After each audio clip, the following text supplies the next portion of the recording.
Radical. There's a difference, I believe, in the quality of my uploads if I upload early in the morning and I record early in the morning as opposed to late at night when I'm half asleep.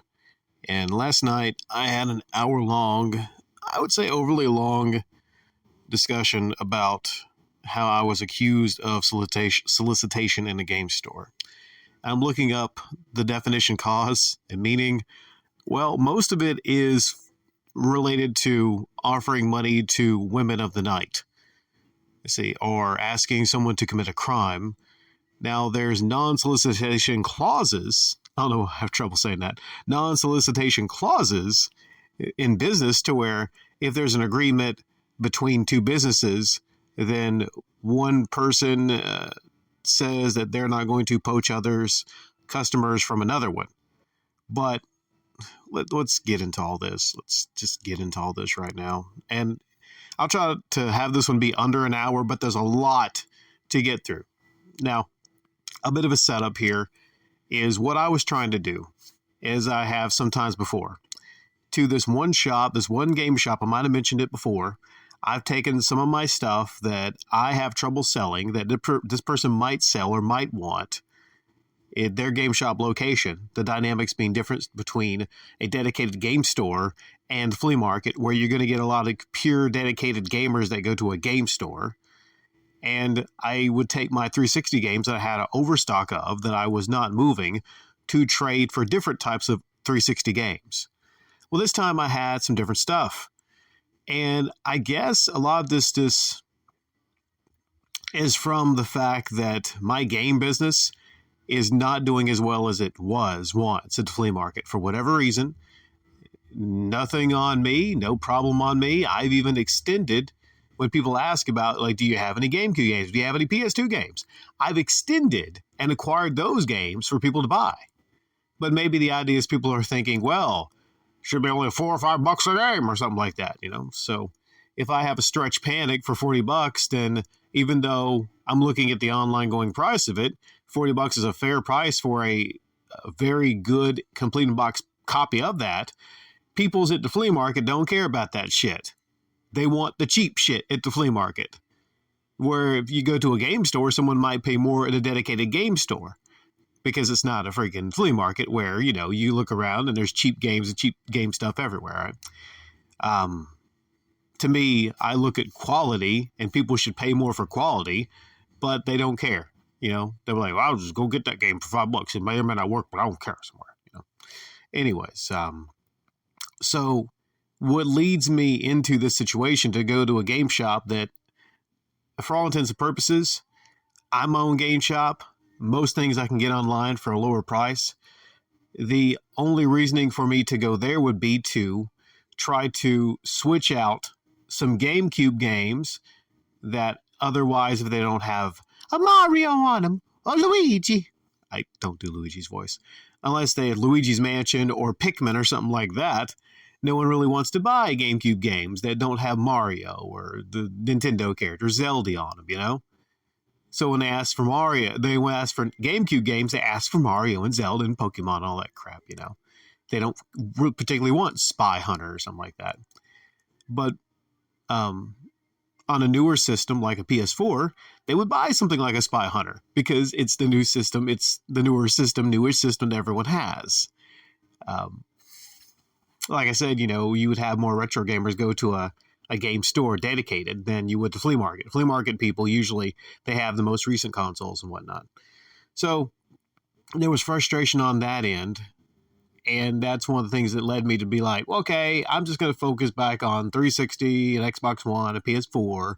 And this retro stuff, it's just taking up room there. It's just taking up some room that I could allocate to something else. So to me, it was no biggie to actually take that in there and maybe I get a good deal on store credit and put that directly towards 360 PS4. The two that I mostly deal in, 360 and PS4.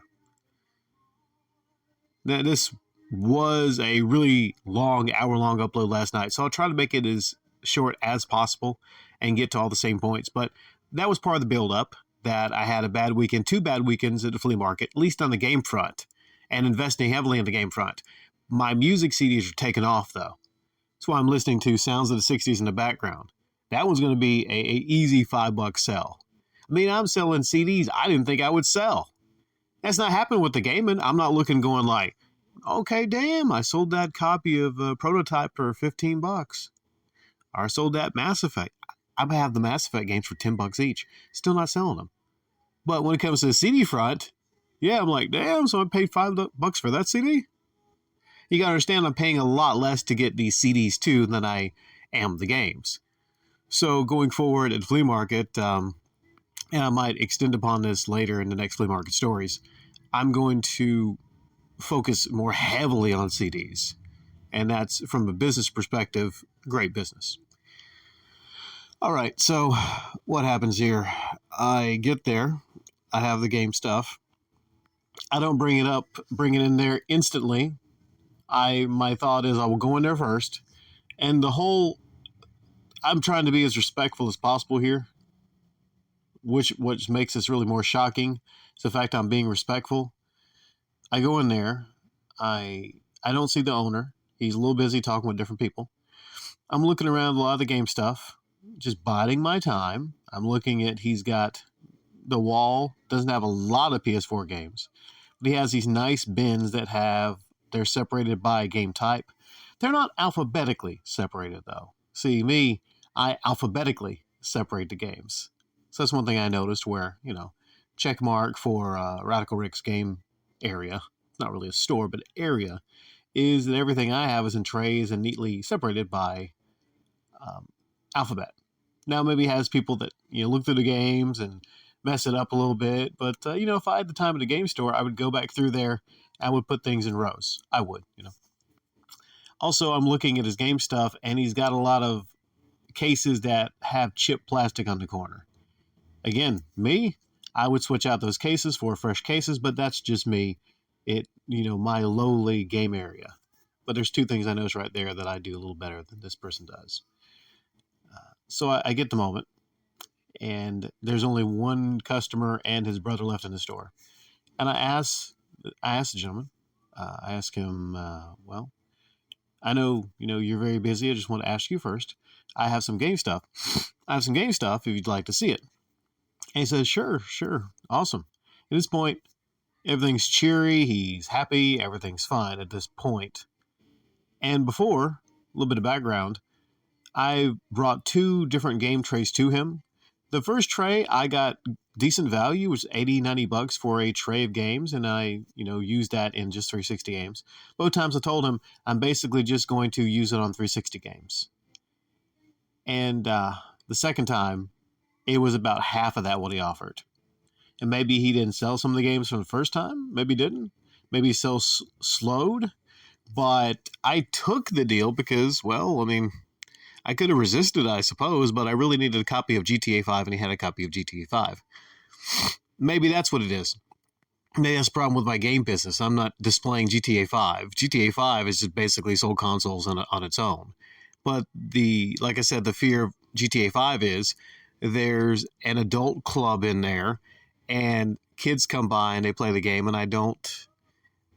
Watch Dogs is still for kids, but looking back, I think maybe Red Stratus and a couple others said to me, like, hey, I'd be hesitant for displaying GTA 5 and having it access to where kids can play it, because you might get into some issues or some complaints from parents and whatnot. So Mortal Kombat, yeah, because it's just blood stuff and everything. But, GTA 5 with certain stuff, I don't know. So I'm hesitant to display that. So I bring the game stuff in. I lay it down, and he's looking through it. Instantly, it seems, this one customer with his brother in there, this kid maybe like 12, 13, not sure. He is really interested in the stuff. There's an audible, ooh, when I bring that stuff in. And, I knew right then there was going to be some issues. The other time I brought him some game stuff, there were adults in there. And an adult realized situation is not to be looking or interested in something that's being presented. At no point did I ever talk to this kid after presenting. I tried to avoid him. I tried to ignore this person. I tried to not, out of respect, because, I don't want to be selling this stuff in his store to that person. But he's there. More on this in a moment. He's there. So I'm staying out of it. I'm either talking to him or I'm looking at game stuff. But the kid is looking through the box along with him. They're both looking through the box. So I don't know what to do there. I'm not sure what to do. Do I tell the kid not to look because that's his customer? I'm not going to be rude to his customer and say like, hey, you can't look through that. And I'm not sure because the stuff is in a state of limbo. The games are in a state of limbo. They're, at this point, they're still mine, but I'm presenting them to him for him to make a decision on, what he wants and what he doesn't want. And then we'll make a deal in it. So anyways, he's looking through the stuff. I turn around and I look through some game stuff, right? It's about maybe a couple feet away. And again, like, I thought I should get some brownie points for not even like attempting to sell anything there. I don't think I could have, but I chose not to out of respect. So the kid comes back to where I am at and he starts asking me questions about the box, what I have in there. And I declined to answer any questions. I try to like just actually ignore and avoid them, but I don't want to be rude. I don't want to be rude to this kid who's asking me questions about the box. And I'm not going to be a liar. He keeps asking me if I have more stuff. So essentially it comes up to where he's aggressive in asking me stuff. And I do like a light whisper, I do like, I have more stuff out, there, I have more stuff outside. And then the owner hears that and he goes like, wow, that's the loudest whisper ever. So I knew I was fucked right there. And it had nothing to do with me or the owner. It was this customer, this kid that is causing all of this, whether or not he knows what he's doing is right or wrong or not. But I tell you what, the owner's not about to blame the customer. The customer's not going to get any blame in all this because, the customer is a customer of his, right? So I think I get angry in a moment when he says that to me because my back is turned to him. I figure I'm minding my own business. His customer approaches me. I'm not going to say I'm completely the victim here because I do have some fault a little later on and everything, because I should take that as a note to, like not talk to him anymore. But the thing is, I'm a natural salesperson and I don't want to be rude to the kid. So those two components are there. I'm a natural salesperson. I don't want to be rude to the kid. So if anything, I'm trying to make this to where he does not hear that I'm talking to the kid and, to where all parties can be happy, including myself, hunky-dory. That's what I'm always trying to do. But anyways, so about the game stuff that was presented, I forget to at the first moment, but at some point I tell him that I'll describe everything that was in the box to the best of my knowledge. I still have some of it. I just don't have it anywhere near me, right? Okay, so it was a lot of random stuff I got in game deals and trades. It was a lot of DS games that did not have the cart in there. He was really interested in the DS games. What's driving this, again, is the interest this kid has in the box. That seems to be just angering the owner, which is not my fault.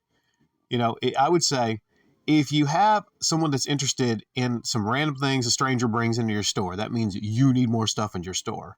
That's number one. The fact he's so interested in what I have in the box and what else I have, that means that there's a lack. There's a lack that you have in your store, and that needs to be addressed because you should be making your customer incredibly happy and bringing stuff in that your customer wants, but okay. There was a lot of game controllers. Some didn't have the dongle. Some were N64 controllers, GameCube controllers. There was a Switch controller that had Bowser on it.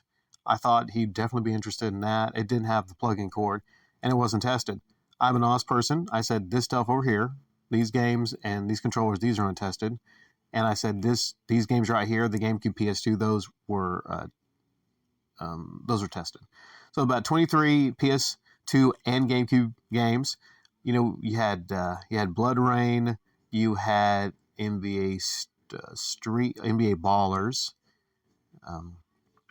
There was Surfing H2O, Stretch Panic. Then on the GameCube side, there was Super Monkey Ball. There was Star Fox Adventures. And there was the third one? Super Monkey Ball, Star Fox Adventures. The third one that might be of interest to him. Dragon's Lair. Then Spy Hunter. And then some other kind of like, more common titles, cars and things. Well, he's looking through the game stuff, and he takes the horror DVDs. I forgot to mention there were horror DVDs. Hitcher 2, Friday the 13th, original, uncut. Some other ones. 10 Cloverfield Lane. So he has a horror store actually also. So I put those to the side. He wanted those. I could tell he put those to the side. And then he put the games to the side, at least I thought. Now, he left for a little while. I'm not sure if he was leaving to go in the back room to test the games, or if he was going to vent and cool off after I could tell was getting angry. Maybe both. I'm not sure. But when he came back, he happened to catch me in the most inopportune time when I was again talking to this person. I had went into sales mode in a store because I'm a salesperson, and because the situation was being that my bank account was getting drained from car repairs. Not that makes it any better. What led to the situation is, like, not only is the gaming business not doing well at the flea market through no fault of my own, because I'm even elevating my game. I'm elevating my game there. I'm a better salesperson. People, I guess, just have less money now because of the economy. That's the only thing I can think of. And a lot of my big-time buyers were not around. I don't know what the hell happened to them. Still trying to sell a PS1 to this one guy who bugged me about it for weeks and weeks and weeks, but I haven't seen him. So I have investments in things, and people are not coming by to buy some things. And I have this car that I got, this new Sentra, that drives good now. It still needs a catalytic converter, which is a lot of money, going to be a lot of money. I replaced the oxygen sensor. I replaced motor mounts and a lot of stuff yesterday. Added to last week, amounted $600. And then I have another car that needs this and that. And I have this annoying clicking that's going on in the Chevy. So essentially, ideally, I don't like cutting into my regular money, the regular job. I like being able to boast, hey, I'm paying for car repairs with my side business. But I really can't do that now because the side business, except for CDs, which I'm going to fix, is not really taking off. But I'll have more stories on details on, the flea marketing, past couple weekends on the next flea market stories.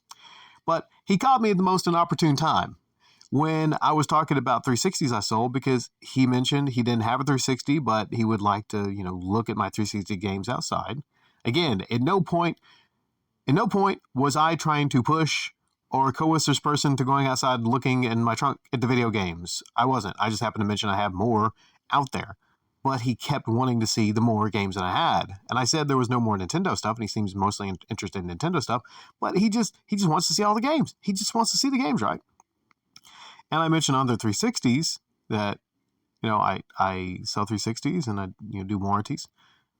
And then when I said that, the guy happened to come in and he said, like, oh, warranties? Dude, really?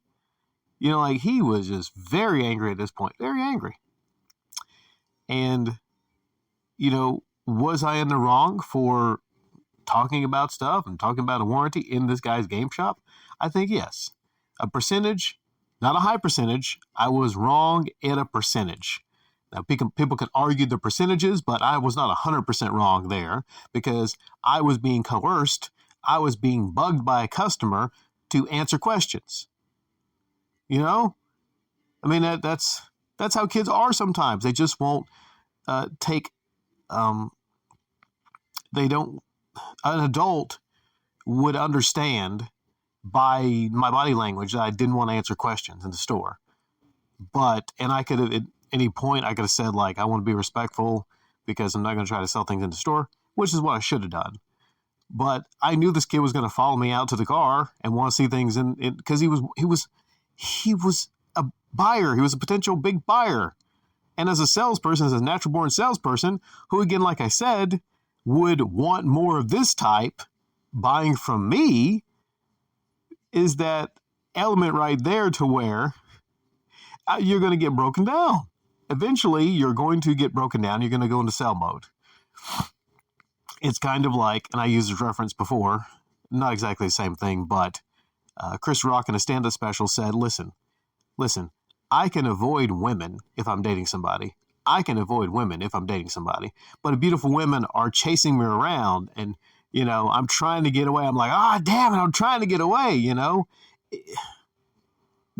Maybe one reason why I'm not married right now, because, no, I could be faithful. I could be faithful. I could be faithful if it's just the most amazing, beautiful female on the earth. I think I could be faithful.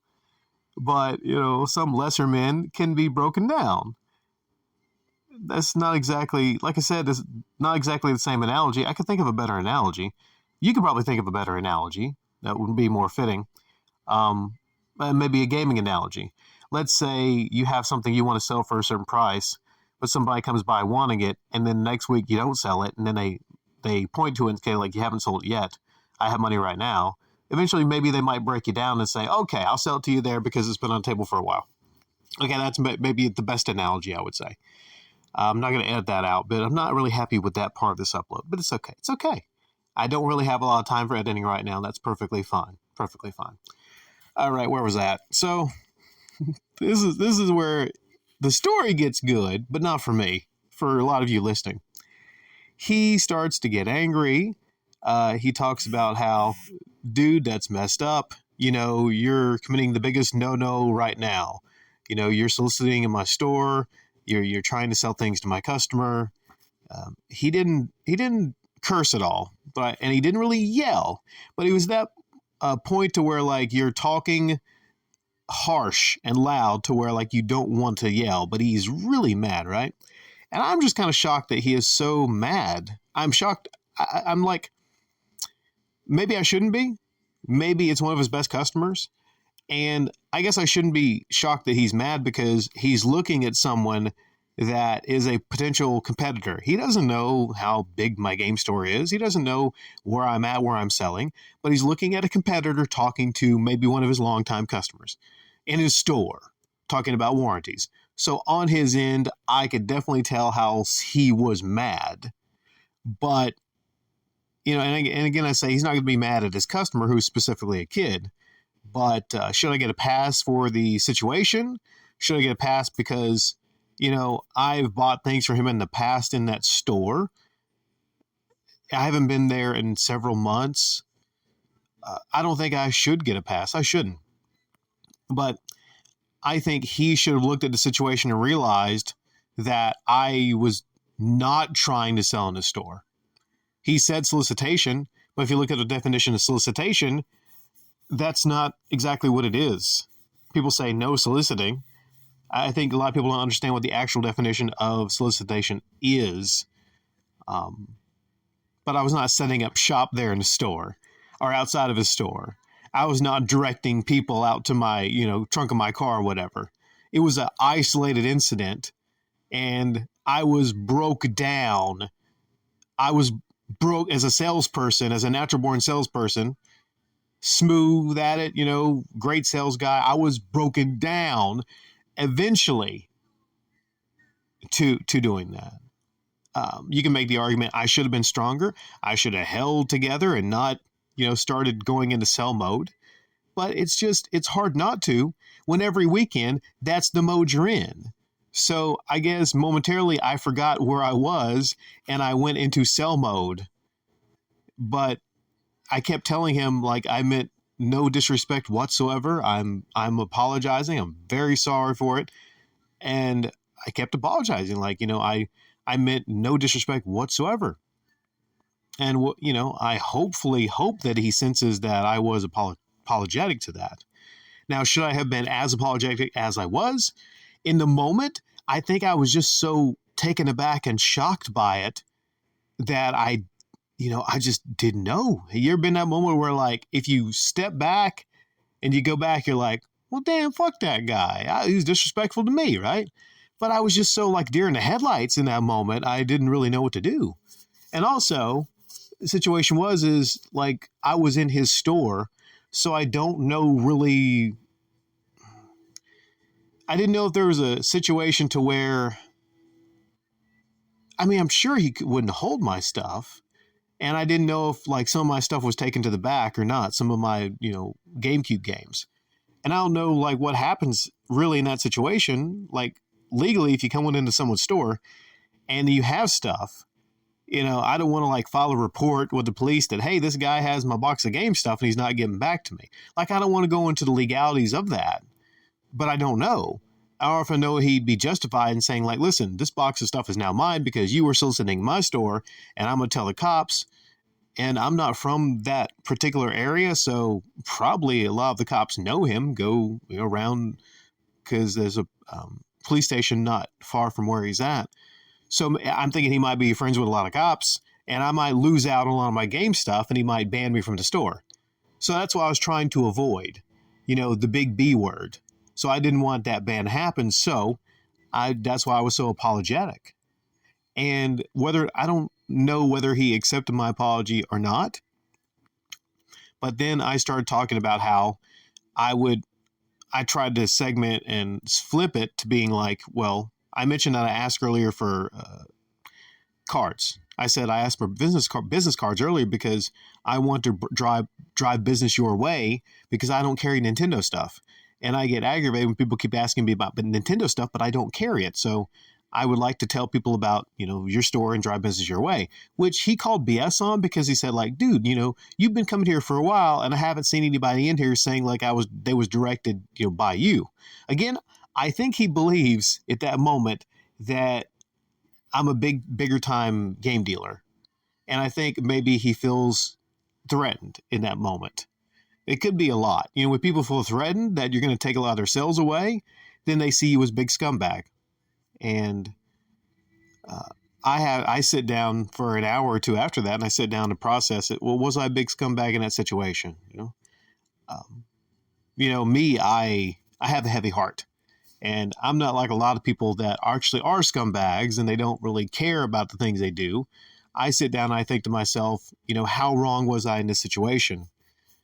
And I can't just put everything on the kid. Some of it has to do with me. And I wouldn't go so far as to say I was soliciting. I wasn't doing that. I was definitely trying to sell in his store inadvertently after being asked and hounded about it.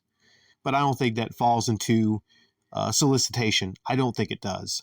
Because, again, it's not like I was approaching all of his customers without their knowledge. I think solicitation goes to going to all the customers and then driving their business. I was not doing that. I was not driving anyone to anything. If anything, I was pulled over. I was bothered. Somebody's tapping on my window going like, hey, I want to talk to you about stuff. There's no way in that situation that it wouldn't have happened at some point like that other than me just not going into sell mode. I could have saved myself a lot of trouble. I think if I had that to roll back, I would say to the kid, listen, I'm respectful of this man who owns this establishment, and I cannot sell you anything. I cannot sell you anything in this store out of respect for him. And that would have been, I think, fine. He might have even said like, well, I appreciate that. And then he might have like even said like, well, you can show him stuff that you have for sale, because people are about respect first and foremost and upfrontness. And me actually just trying to do the loud whisper also, just didn't come off well. And I didn't handle that situation the best I could have, but I did not expect that situation to happen in that level. I did not. That's why I waited till just about everybody left before I asked them to bring my games in. And what it was is this kid and his brother just seemed to be not leaving. And I was not going to waste a lot of my time just looking through his game bins with no intention of buying anything in there except for maybe just trading stuff and getting trade and credit. Another element of the story was what I was looking through when my back was turned to him and he was looking through the games was a dollar bin that he had. So on the positive, I got 3 good things out of the dollar bin, which, I mean, I haven't tested these controllers.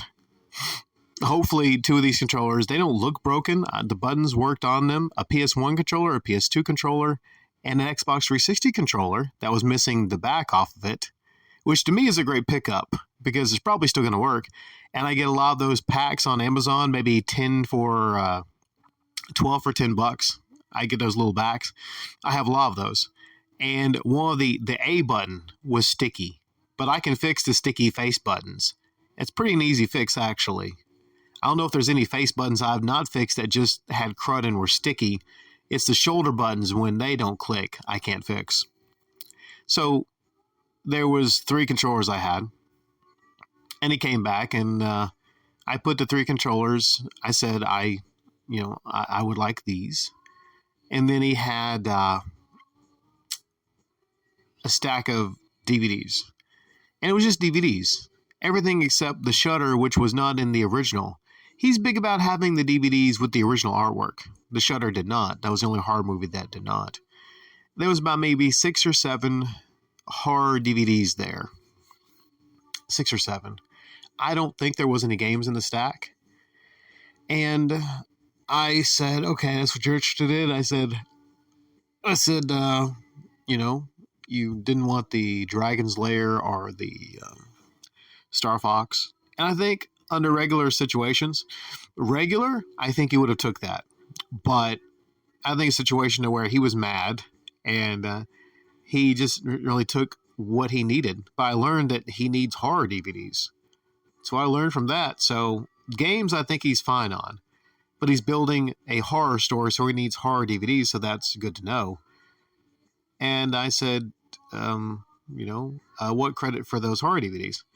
At first, I thought he said 30, which I'm thinking like, well, damn, that's a good bit of cash for 6 or 7 horror DVDs. But he said 3. I was like, okay. He probably would have offered a little bit more if he wasn't mad. But I'm like, okay, 3 for those horror DVDs. DVDs. I'm almost completely out of that business at the flea market. So, yeah, if I can take 3 controllers for $3 worth of controllers, 3 controllers for 7 DVDs. Oh, you bet it. You betcha. I'm going to take that one every time. Specifically, the fact that I get $20 for the Xbox 360 controllers. The controllers are one of my best sellers. So, okay, yeah, I'll take that deal. So after all that, I take down. And I stressed to him that I do really want to drive people his way. That's why I asked for the business cards. And do you have a pen and a piece of paper?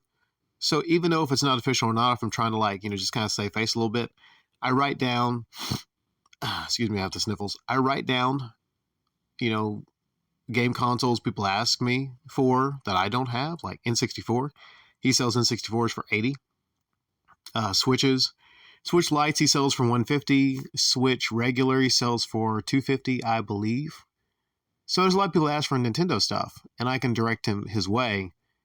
And then I ask for Dreamcast, which nobody's asked me for a Dreamcast, but I say, okay, Dreamcast.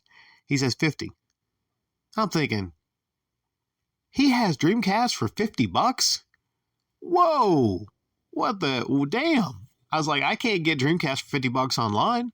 Maybe he just has one left and he doesn't really deal in them, but shit, that's a great deal for $50, man. Not exactly, was sought after as a Saturn, I would say, but a Dreamcast for $50?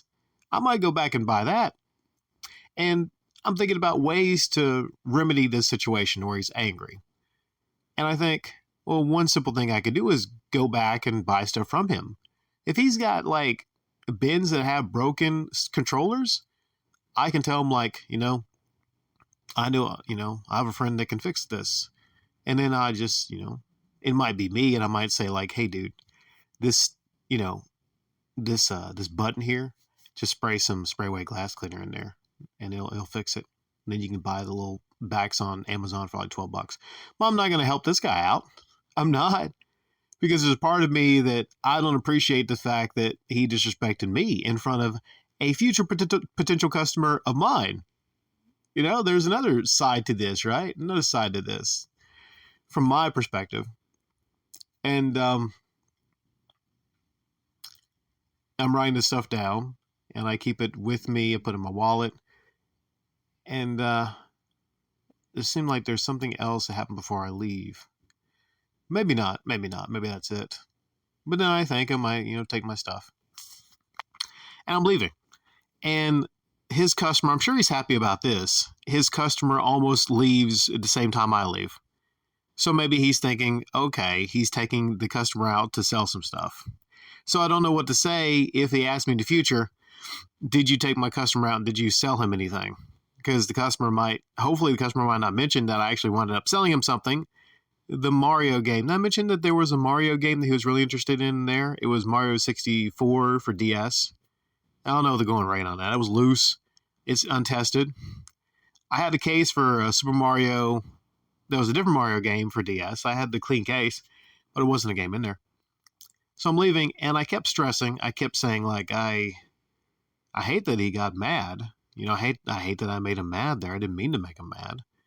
And I said, I know you didn't mean to make him mad. He was just mad. So if that causes his customer to not go there anymore and go with me, I know this is going to happen. If I see this customer at the flea market and say, like, listen, that guy's rude. I don't want to deal with him anymore. Then, okay, then technically you say I poached a customer, but I didn't mean to. And this kid said, which made some sense to me.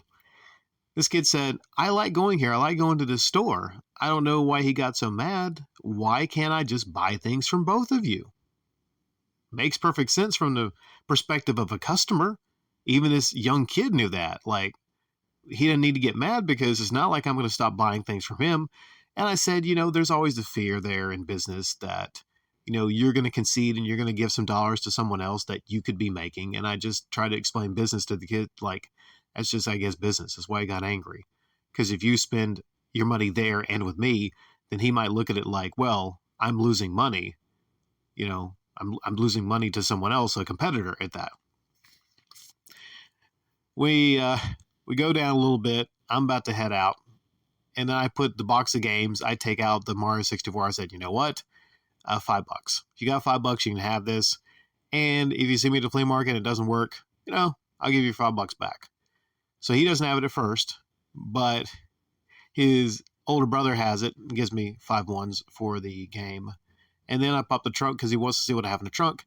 I didn't really have anything in the trunk that interested him. I showed him maybe I had a PlayStation 1 in there. I had some PS3, some Xbox, and whatnot. But he really wasn't interested in some stuff that he had in the trunk. And that's the day right there. I exchanged information with them, by the way. So I have the number of his older brother. So if I come across Nintendo stuff, I'll text them and he'll buy Nintendo stuff from me. So yes, I have a new potential customer. And maybe I get brownie points if I go back and I say, listen, I haven't texted that customer. That's your customer. So I think about ways to remedy the situation, like I said. Maybe I come across DVD lots and I just give him a box of horror movie DVDs. And I say, listen, might be a lie, but I say, listen, I got these for free. Someone gave them to me. And I haven't tested them out. This is for you. Because they're untested, someone gave them to me. I'm getting away deep selling a lot of DVDs where I sell. And I want this to be for you as an apology that I did not mean to, but technically I was selling to one of your customers or attempting to sell to one of your customers. And I feel a little bad about that. So hopefully my presentation of this maybe makes that situation better or just makes things even because, again, I didn't mean to, but I disrespected you in your store, and I apologize for that. So, I'm not going to really stress it. An hour or two after, I was kind of stressing it because, again, I was trying to figure out, like, who's wrong in that situation, but ultimately, like, I'm moving on. I might not go back to that store again. I will probably not, unless to get that Dreamcast for $50. That's a great deal. That's a freaking great deal. Ultimately, like I said, I'm moving on from it.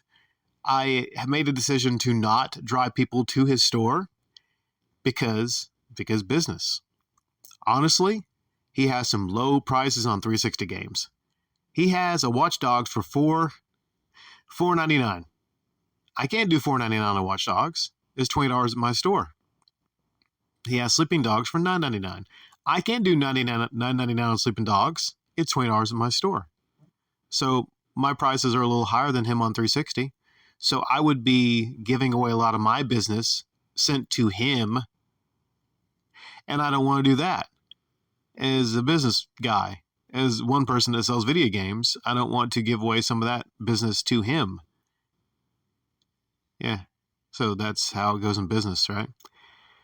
Yeah. Well, hopefully you guys enjoy listening to this. I did not enjoy going through that.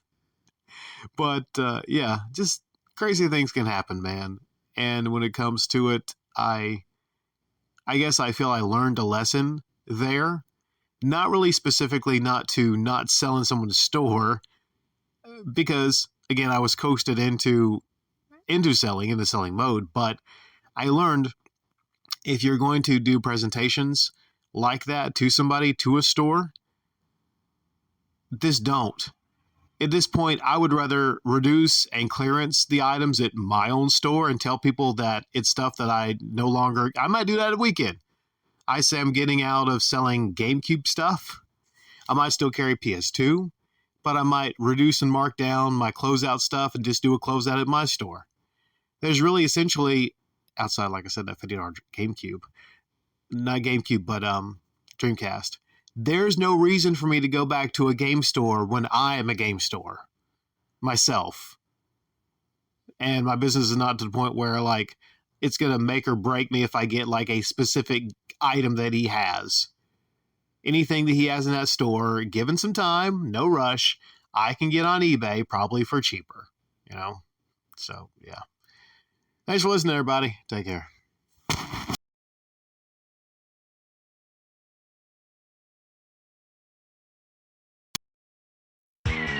FBI. Get on